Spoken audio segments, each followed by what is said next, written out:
convidar a igreja a abrir no livro de Lucas, no capítulo 24.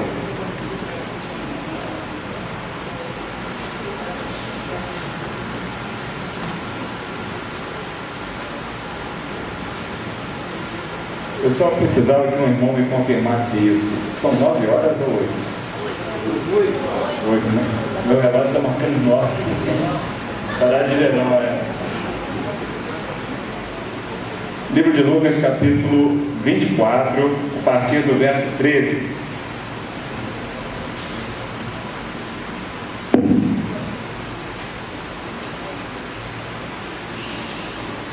Lucas, capítulo 24, a partir do verso 13.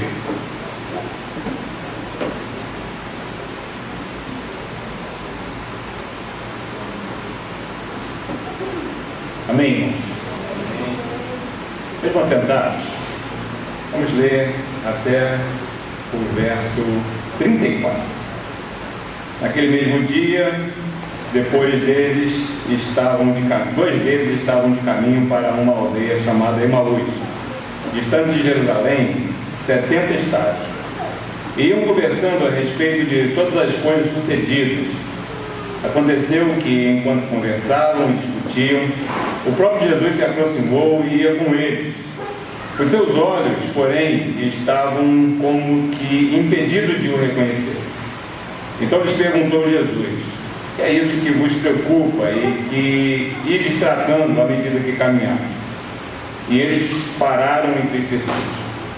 Um, porém, chamado Cleopas, respondeu, dizendo: és o único, porventura, que, tendo estado em Jerusalém, ignoras as ocorrências destes últimos dias? E lhes perguntou: quais? E explicaram: o que aconteceu a Jesus, o Nazareno, que era varão, profeta poderoso em obras e palavras, diante de Deus e de todo o povo, e como os principais sacerdotes e as autoridades o entregaram para ser condenado à morte e o crucificaram. Ora, nós esperávamos que fosse ele quem havia de redimir a Israel. Mas depois de tudo isso, e já é este o terceiro dia, desde que tais coisas sucederam. É verdade também que algumas mulheres que conosco estavam, nos surpreenderam, tendo ido de madrugada ao túmulo, e não achando o corpo de Jesus, voltaram dizendo terem tido uma visão de anjos, os quais afirmaram que ele vive. De fato, alguns de nós foram ao sepulcro e verificaram a exatidão do que disseram as mulheres, mas não o viram. Então lhes disse Jesus: honestos e tardos de coração para crer tudo o que os profetas disseram. Porventura não nos convinha que o Cristo padecesse e entrasse na sua glória? E começando por Moisés, discorrendo por todos os profetas, expunha-lhes o que a seu respeito constava em todas as escrituras. Quando se aproximavam da aldeia para onde iam, fez ele menção de passar adiante, mas eles o constrangeram, dizendo: fica conosco, porque é tarde e o dia já declina. E entrou para ficar com eles. E aconteceu que, quando estavam à mesa, tomando ele o pão, abençoou, e tendo-o partido, lhes deu. Então se lhe abriram os olhos e reconheceram, mas ele desapareceu da presença deles. E disseram um ao outro: porventura não nos ardia o coração quando ele, pelo meio do caminho, nos falava, quando nos expunha as Escrituras? E na mesma hora, levantando-se, voltaram para Jerusalém, onde acharam reunidos os 11 e os outros com eles, os quais diziam: o Senhor ressuscitou e já apareceu a Simão. Então os dois contaram o que lhes aconteceram no caminho e como foram por eles reconhecidos no partir do pão. Senhor, nós te louvamos, nós te damos graça, porque tua maneira tão singela de tratar com a gente tem sido o motivo da gente não nos perder dessa preciosidade que é a revelação do Senhor para nós. Obrigado a Deus, obrigado pela tua simplicidade, pela maneira tão peculiar que o Senhor trata com cada um de nós. queremos pedir ao Senhor que nos oriente. Talvez a gente anda em caminhos muito diferentes uns dos outros. Certamente nenhum de nós está no caminho de Emaús, mas temos tantos caminhos, talvez, em que caminhamos, e ao caminhar temos refletido como esses discípulos. Ajuda a gente a encontrar não somente um caminho, mas aquele que possa nos orientar no caminho, seja ele qual for, seja qual seja a nossa direção, que a gente esteja com o Senhor do nosso lado, em nome de Jesus. Amém. Bom, irmãos, que lugar Jesus ocupa na sua vida? Essa história que a gente leu, ela é logo subsequente à morte de Jesus na cruz e à sua crucificação. E esses discípulos, eles estavam saindo de Jerusalém, indo talvez para a sua aldeia, e no caminho eles começaram a conversar, e encaminhando em direção a esse lugar chamado Emaús, veio alguém do lado deles e começou a conversar com eles e perguntou para eles: por que vocês estão preocupados? Por que vocês estão conversando enquanto vocês vão caminhando? E eles se espantaram, né? É como uma notícia de rede social. Só conversavam sobre a morte de Jesus lá em Jerusalém naqueles dias. Não estou me entendendo. Será que você é a única pessoa que não está sabendo do assunto? O Cristo, o Messias, o Filho de Deus, ele foi morto, ele nos deixou, ele padeceu, ele foi entregue às autoridades e elas crucificaram a Jesus. Será que você não sabe disso? E Jesus, assustado com essa reação deles, começou a dissertar para eles acerca das Escrituras e de como as Escrituras falavam dessa necessidade do Cristo ser entregue, padecer, morrer no nosso lugar. E eles ficaram admirados, né, de tamanha exatidão com que eles expunham as Escrituras, e foram conversando. E quando chegaram no caminho que eles iam entrar, eles chegaram a ameaçar um tchau, um adeus, né? Até logo. Mas aí viram que Jesus estava indo e resolveram convidar Jesus para ficar nas suas casas. Era tarde, ele podia estar com fome, e constrangeram ele a ficar conosco, né? Já é muito tarde, a hora já é avançada, e vamos ficar um pouquinho. Aí entraram, começaram continuaram a conversa, e quando eles foram fazer um lanche, Jesus foi partir o pão. E quando Jesus partiu o pão e deu o pão para eles falaram assim: é o Mestre, é o Senhor. Às vezes, irmão, e aí o coração deles se encheu de alegria, e aí quando eles perceberam, Jesus já não estava mais na presença deles. Eu fico pensando, porque parece que Jesus às vezes está do nosso lado e a gente não percebe, e às vezes quando a gente percebe, ele já não está mais do nosso lado. É engraçado como Jesus lida com a gente, e a pergunta que eu me faço não é se necessariamente eu consigo enxergar Jesus do meu lado, ou se eu não consigo enxergar Jesus do meu lado. A pergunta que eu faço é: que lugar Jesus tem no meu coração? Porque se Jesus estiver no meu coração, ele estará sempre do meu lado, independente da sua presença física ou não. A promessa que nós temos do Cristo é que nós receberíamos o Emanuel, que significa o Deus conosco. E essa relação que nós temos com Deus, ela vai muito mais do que falar de Deus. Significa ter experiências pessoais com Deus. E como é que a gente tem experiência com Deus? Como é que pessoas podem dar um lugar e reservar um lugar no seu coração para Deus? Eu acho que nós temos nesse texto duas perspectivas: a perspectiva humana, de como Jesus encontra um lugar no nosso coração, e a perspectiva de Deus, de onde é que Jesus deve encontrar um lugar no nosso coração. Na perspectiva humana, irmãos, esse texto traz para nós algumas imagens, algumas representações daquilo que nós somos quando nós pretendemos nos relacionar com Deus. Por exemplo, no verso 21, em primeiro lugar, a gente pode falar que a expectativa humana, quando ela quer encontrar um lugar no seu coração para Deus, é que nós temos uma expectativa de superar os nossos problemas. Olha o que diz no verso 17. Então lhes perguntou Jesus: que é isso que vos preocupa? E de que ides tratando à medida que caminhais?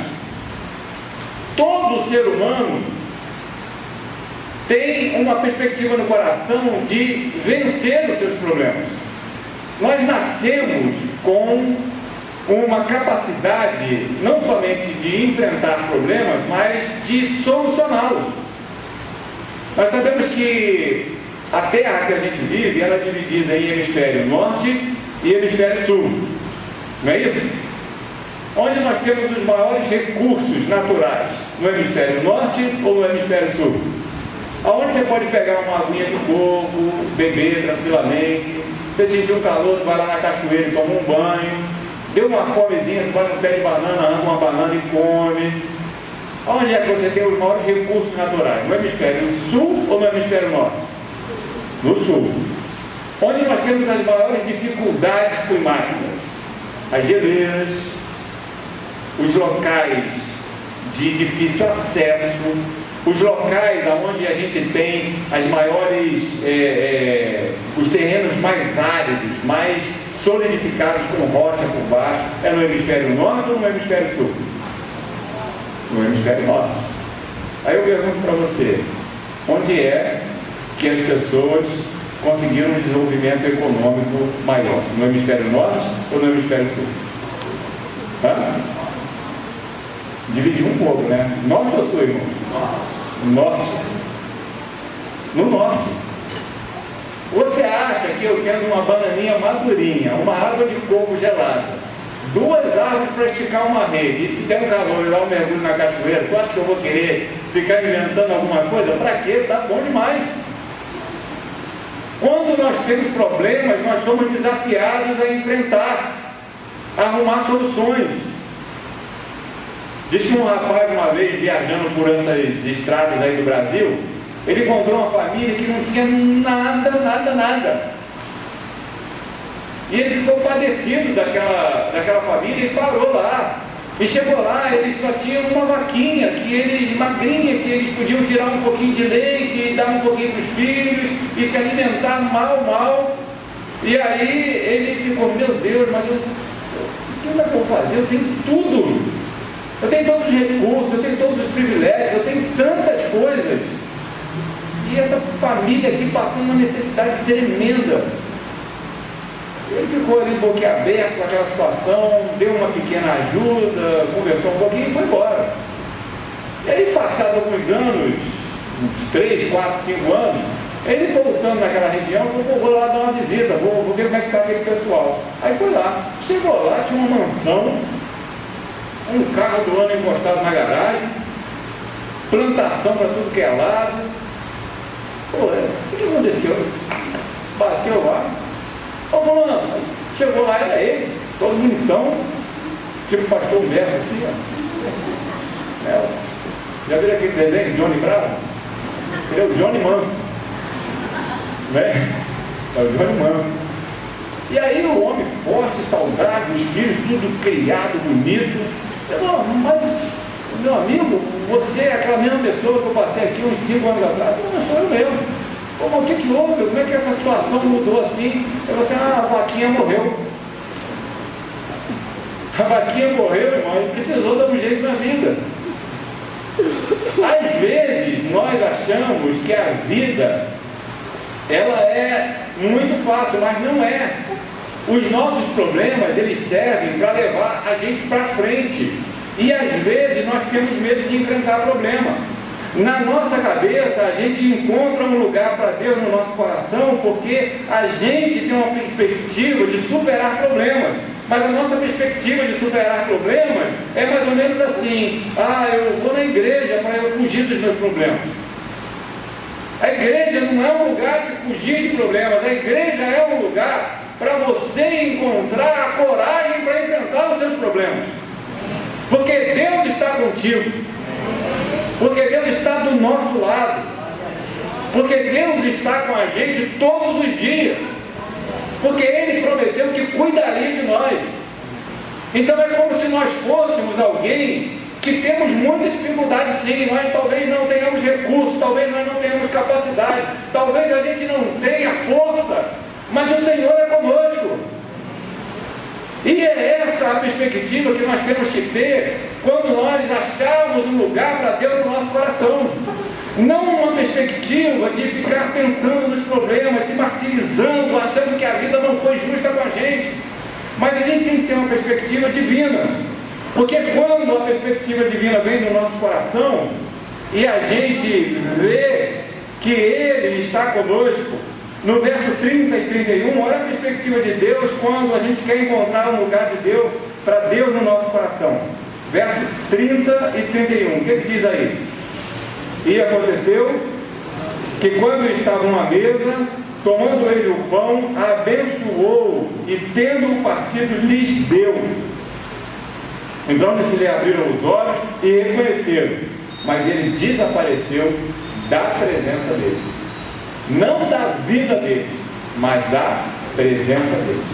Aqui no caminho, Jesus estava do lado deles, mas olha o que diz o verso 16: seus olhos, porém, estavam como que impedidos de o reconhecer. Essa é a diferença, irmãos.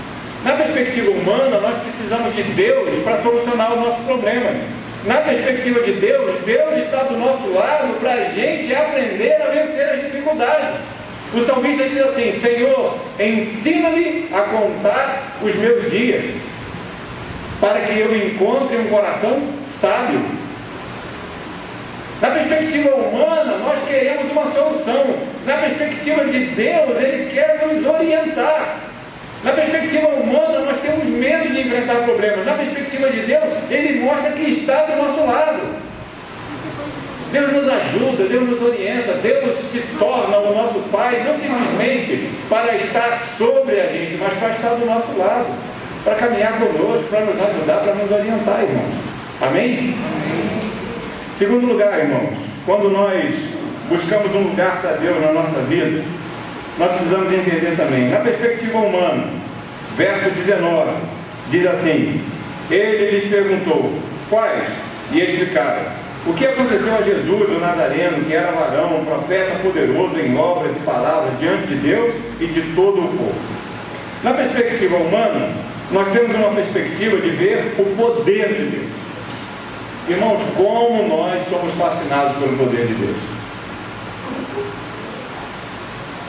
Eu penso que o poder de Deus é algo que está à disposição do ser humano. Mas nós não podemos nos tornar uma igreja que cultua ao poder de Deus, porque Deus é maior do que o seu poder. E a gente, às vezes, caminha com Jesus, e a gente reconhece que Jesus, Ele é o Nazareno, Ele é aquele que veio em carne, Ele é varão profeta, Ele é poderoso em obras e palavras, diante de Deus, diante de todo mundo. A gente reconhece isso e a gente fica fascinado por isso. Mas a gente só não conhece Ele, só não tem intimidade com Ele. A gente até acredita, eu já vi irmãos contando testemunho dos outros, até isso eu já vi. Falei, irmão, eu queria contar um testemunho que aconteceu com um colega meu. Olha, nós precisamos entender que testemunho se vive, não precisa se contar. Você pode até contar se você quiser, mas testemunho se vive e se percebe. Se um milagre acontecer na vida de alguém, você experimentou esse milagre, e as pessoas que estão em volta de você, elas vão perceber que aconteceu um milagre. Eu estava observando que algumas pessoas, elas têm uma facilidade muito grande de reconhecer quando as outras pessoas não estão bem. A Roberta, por exemplo, ela fala assim para mim: Prata, eu conheço você só no olhar. Eu não falei nada com ela, não contei o meu testemunho. Olha, hoje eu não estou legal, mas ela já conheceu. Outro dia eu vi uma pessoa dizendo para outra assim: você não está legal hoje não.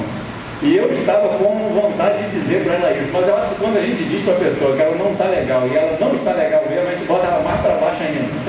Então eu preferi não falar, mas aí a outra pessoa foi e falou. Agora eu pergunto para você: se eu conheço, e se você conhece quando alguém não está legal, e quando alguém está legal também você conhece, né? Hoje o Maurício entrou, e o Maurício veio aqui na frente e me deu um abraço tão gostoso. Eu falei: pô, o Maurício está feliz hoje, não é possível, ele nunca me deu um abraço. A gente reconhece, a mãe dele me deu um beijo na mão. A gente sente a felicidade das pessoas quando elas estão felizes, irmãos. A gente sabe, a gente que é humano, a gente que é aquém de Deus, muito aquém, a gente sabe quando as pessoas estão bem ou não estão bem. Agora você imagina Deus. Deus conhece a gente. Agora, o grande problema que nós temos é que nós não conhecemos Deus. Você lembra dos discípulos, quando elas quiseram realmente fazer uma definição se eles iam escolher mesmo Jesus como um Messias ou não? Eles disseram para Jesus: dá-nos um sinal, e isso nos basta. Quer dizer, se você fizer algo grande mesmo, se você fizer um milagre bacana, se você fizer o cabelo do Prata ficar preto, olha, aí eu acredito que o Senhor é Deus mesmo. Nós desejamos conhecer a Deus pelo seu poder, mas olha como Deus quer se revelar a nós, na perspectiva de Deus. No verso 32 e 33, diz assim para a gente: e disseram um para o outro: porventura não nos ardia o coração quando ele pelo caminho nos falava, quando nos expunha as Escrituras? E na mesma hora levantou-se e voltaram para Jerusalém, onde acharam reunidos 11 como eles. Então, ele veio para expor a verdade. Na nossa perspectiva, a gente acha que a gente precisa de um Deus poderoso, e Deus é poderoso, irmão. Mas na perspectiva de Deus, ele veio para nos revelar a verdade. Conhecereis a verdade, e a verdade não é conhecereis o poder e o poder vos libertará, é conhecereis a verdade. Jesus diz para os seus discípulos: errais, não conhecendo as Escrituras e nem o poder de Deus. Se você não conhece as Escrituras, me mudei agora. Se você não conhece as Escrituras, você também não poderá conhecer o poder de Deus. É o que ele diz: errais, não conhecendo as Escrituras, e consequentemente você não pode conhecer o poder de Deus. Não conhece as Escrituras e nem tampouco o poder. Se eu, irmão, estou naquela peleja de passar 40 dias e 40 noites sem comer, depois dos pais eu vou ter fome, e alguém chega para mim, não precisa nem ser o diabo, e fala assim: ó, transforma essas pedras em pães, e eu achando que sou filho de Deus, é agora depois de me dedicar, Senhor, estive na tua presença 40 dias em jejum, Senhor, eu quero que é direito meu, e quero agora que essas pedras se transformem em pães e eu possa saciar a minha fome. É isso que eu vou fazer, irmão, eu quero poder. Mas Jesus, ele revela que no coração dele há um espaço para o Deus que nos fala da verdade. E ele diz então: olha, nem só de pão, nem só de poder viverá o homem. Porque no caso, o pão ali é poder. Porque pão ali está significando em que ele teria que mandar as pedras se transformar em pães. Então ele está dizendo: nem só de poder viverá o homem, mas de toda a palavra que procede da boca de Deus. Da verdade que nos sustenta, da verdade que nos segura, da verdade que colocada debaixo dos nossos pés é capaz de nos dar a capacidade de vencer toda e qualquer dificuldade. A Bíblia diz que uma pessoa, ela tendo edificado a sua casa sobre a areia, e entendam isso, irmãos, é possível edificar sobre a areia. É possível. Se a gente acha que a gente não vai chegar muito longe se a gente não estiver com Deus, a gente se engana às vezes. Às vezes a gente chega muito longe, a gente conclui a construção da casa, a gente bota telhado e tudo, a gente bota até um piso de granito, a gente bota uma janela de vidro blindex, a gente bota um monte de coisa, a casa é construída. Agora, o grande problema é que quando nós construímos sobre a areia, toda a casa, ela sofre com o tempo. Ela enfrenta a chuva, ela enfrenta o vento, ela enfrenta a tempestade, ela enfrenta várias situações. E quando essa casa, ela recebe todas essas coisas, continuamente, ela vai se deteriorando. E o texto fala que então essa casa cai, e é grande a sua ruína. Aquele que constrói a sua casa sobre a rocha, vindo o vento, vindo a chuva, vindo a tempestade, e batendo com ímpeto sobre aquela casa, ela não caiu, porque estava alicerçada sobre a rocha, sobre a verdade. Então, às vezes, no nosso coração, nós encontramos um espaço para Jesus estar, mas é um espaço que quer poder dele, que quer a autoridade dele, que quer aquilo que a gente pode tirar, como se Jesus fosse um mago, como se Jesus fosse um gênio da lâmpada, como se Jesus pudesse ser alguém que resolvesse os nossos problemas, porque a gente já não quer problema, e a gente tendo um Deus que tem poder, então é melhor ainda, porque ele acaba com os nossos problemas. Mas Jesus veio para nos dar a verdade, e a verdade diz o seguinte: conhecereis a mim, e vocês serão livres, vocês serão libertos. E a verdade diz o seguinte: no mundo nós teremos aflições. A diferença entre aquele que crê em Deus e aquele que não crê, não é que ele não vai construir. O sol nasce para o justo e para o injusto. O salário de quem trabalha no mesmo lugar, sendo crente ou não crente, é igual, da mesma categoria. O chefe é o mesmo, o plano de saúde é o mesmo, tudo é o mesmo. Mas qual é a diferença? O alicerce onde você está construindo e edificando a sua casa, a sua vida. Porque a chuva vai vir, meu querido, os ventos vão vir, a tempestade vai vir, e você só conseguirá ficar de pé se debaixo dos seus pés tiver a palavra de Deus, tiver a verdade de Deus. A Bíblia fala que todas as coisas passarão, mas a minha palavra jamais passará. E é preciso a gente guardar um lugar no nosso coração, na nossa vida, para que não somente a gente creia no poder de Deus e até desfrute desse poder. Isso é a coisa mais natural que existe. Agora nós precisamos guardar um lugar para a verdade, ter a expectativa de que o Deus da verdade está dentro da nossa vida, está nos orientando, está nos guiando. A Bíblia diz que lâmpada para os nossos pés e luz para o nosso caminho é a sua palavra, é a orientação, é a direção, é a bússola, é aquilo que nos faz ficar firmes, alicerçados.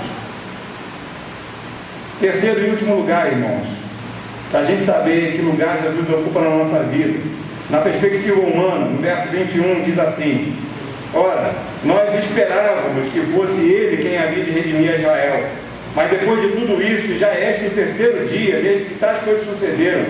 É verdade, mas também que algumas mulheres das que conosco estavam nos surpreenderam, tendo ido de madrugada ao túmulo e não achando o corpo de Jesus, voltaram dizendo terem tido uma visão de anjo, os quais afirmaram que ele vive. Nós temos a expectativa de sermos perdoados. No fundo, nós sabemos que nós não somos tão bons assim quanto a gente se mostra ser. A gente sabe. No fundo do nosso coração, a gente sabe quem a gente é. A gente sai de casa, deixa a luz acesa para dizer que a gente está em casa. A gente não é tão bonzinho assim. A gente comete um monte de coisa errada demais. A gente faz coisas que nem a gente acredita que a gente fez depois.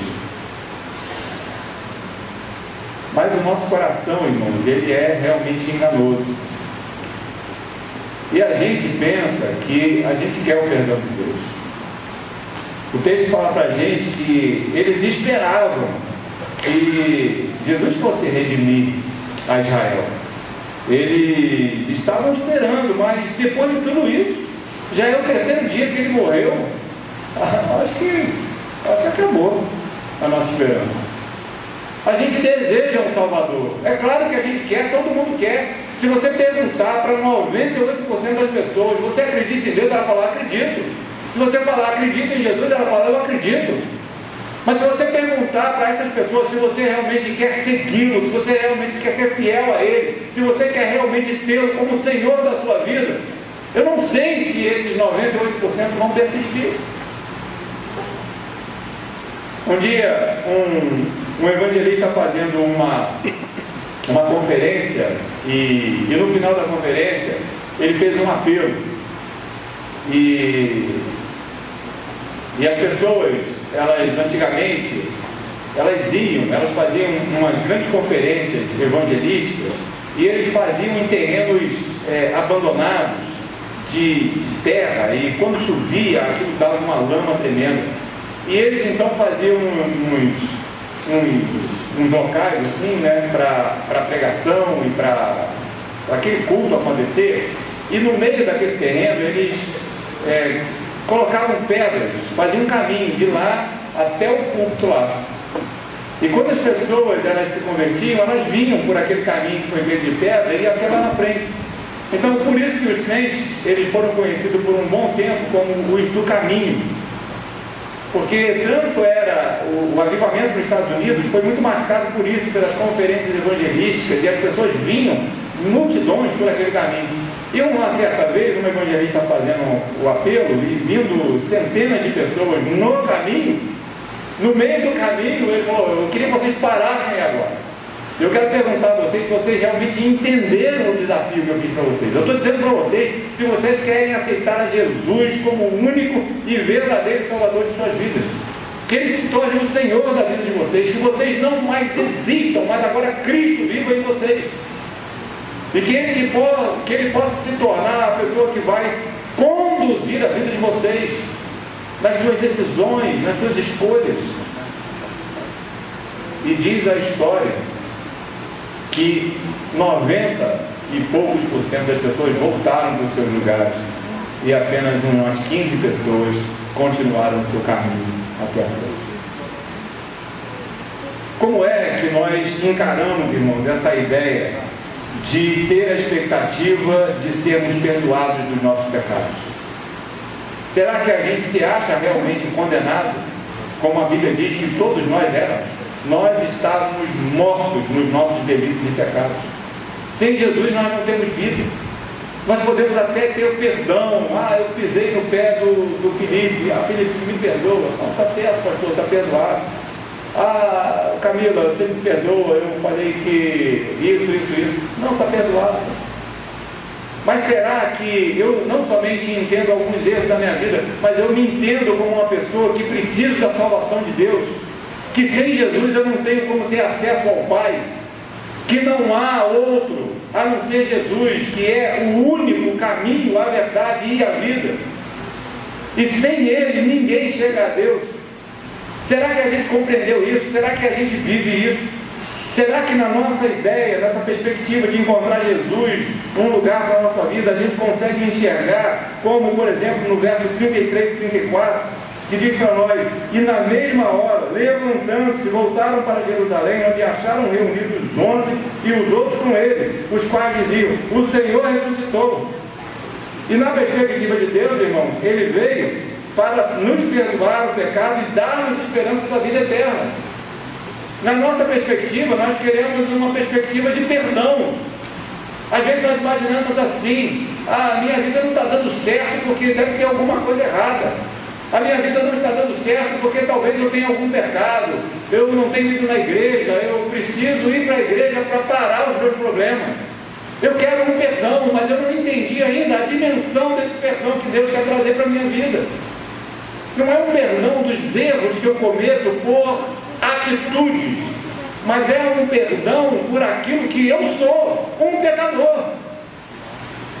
E Ele quer trazer então a salvação para a minha vida, Ele quer me perdoar, Ele quer abrir os seus braços e dizer: vem, filho amado, vem. E isso é a igreja, irmãos, o lugar dos redimidos, dos lavados e remidos no sangue de Jesus.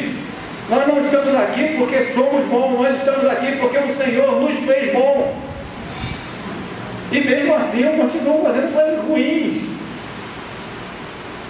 Não é uma ideia de eu estar na igreja porque sou perfeito, mas é uma ideia de estar na igreja exatamente porque entendo que não sou perfeito. Preciso de Deus, preciso do Senhor. Eu preciso dessa graça dele, desse favor imerecido, desse amor incondicional que não pede pré-requisitos e nem exige uma credencial. Eu não sou alguém que mereço ao Senhor na mesma proporção do amor que Ele tem por mim. E aí, irmãos, a gente precisa entender que esse lugar que Jesus ocupa na nossa vida, Ele tem que ter essa perspectiva de Deus, essa perspectiva que Ele veio para estar do nosso lado, a perspectiva de que Ele veio para nos mostrar a verdade e a perspectiva que Ele veio para nos dar a esperança de vida eterna. Se a gente encontrar essa ideia no nosso ser e colocar isso dentro do nosso coração, eu digo para você, você será a pessoa mais completa no mundo. Você se sentirá plenamente satisfeito, porque a vida só tem sentido se Jesus for a essência da nossa vida. Não há nada nesse mundo, não há nada que possa substituir o espaço que Jesus precisa ocupar no nosso coração. Que o Senhor nos abençoe, que Ele nos oriente e que a gente possa perceber que mais do que operar algumas soluções através do seu poder na nossa vida, Ele veio para compartilhar o pão com a gente. Ele veio para sentar do nosso lado, Ele veio para desviar o seu caminho. O texto fala que Jesus ia seguir adiante, mas eles insistindo que Jesus ficasse com eles, Ele ficou e sentou com eles e os amou e partiu o pão. E nessa demonstração de amor, eles reconheceram: é o Pai, é o Senhor, Ele é o nosso mestre. Olharam, mas não viram mais, mas agora o reconheciam. É interessante que quando eles o viam, não o reconheciam, e quando não tinham mais a capacidade de ver, acabaram reconhecendo. É muito importante a gente saber que Deus, Ele veio para ter uma relação muito íntima com a gente. Deus está do seu lado, Ele quer partir o pão com você, Ele quer te abraçar, te sentir, Ele quer ser o Emanuel, o Deus conosco. Vamos orar, irmãos? Feche seus olhos, vamos falar com Deus. Pai, obrigado, Deus, pelo seu amor. Obrigado porque o Senhor anda com a gente no caminho que a gente está. Obrigado porque nas nossas reflexões tão distorcidas, o Senhor nos orienta, o Senhor para no nosso lar, o Senhor senta do nosso lado, nos abraça, reparte o pão com a gente. A Deus, como é bom ter um amigo, como é um privilégio a gente ter o Senhor como nosso amigo. Talvez, ó Deus, todos nós tenhamos uma perspectiva muito distorcida daquilo que o Senhor quer para a gente. A gente quer fugir do problema, e quando a gente está bem enrolado, a gente até deseja um Salvador. Mas algumas vezes a gente continua errando, e na nossa perspectiva de perdão, a gente acha que não vai dar certo. O Senhor morreu, disse que ia voltar, está demorando tanto. Para eles já se passaram 3 dias, para nós já se passa mais de 2.000 anos. Eu acho que às vezes não tem muito o que fazer e não há lógica de eu crer em um Deus que eu não consigo sentir. Mas aí o Senhor aparece com o seu carinho, o Senhor fala com a gente, muda a sua rota em nosso favor, entra no nosso caminho, na nossa história, senta do nosso lado, reparte o seu pão. E Deus, diante desse amor tão profundo, não há outra alternativa senão a gente se levantar, voltar para Jerusalém, pegar o teu caminho e abandonar o nosso, e ouvir as tuas verdades e proclamar juntamente com os outros que estão lá reunidos: o Senhor ressuscitou, louvado seja o teu nome, Deus. O Senhor está vivo, o Senhor é um Deus que não é um Deus de mortos, é um Deus de vivos. E eu quero renovar, ó Deus, a minha fé no Senhor, eu quero renovar as minhas esperanças, as minhas expectativas, e compreender, ó Deus, que o meu pão vai ser dado hoje, vai ser repartido, eu posso ser alimentado nessa noite, e a minha fome pode ser saciada, porque a tua palavra, Deus, ela pode saciar a nossa fome. Fica conosco, Deus, nos abençoe, nós te pedimos, fica conosco nesse momento de ceia que nós vamos passar agora, em nome de Jesus.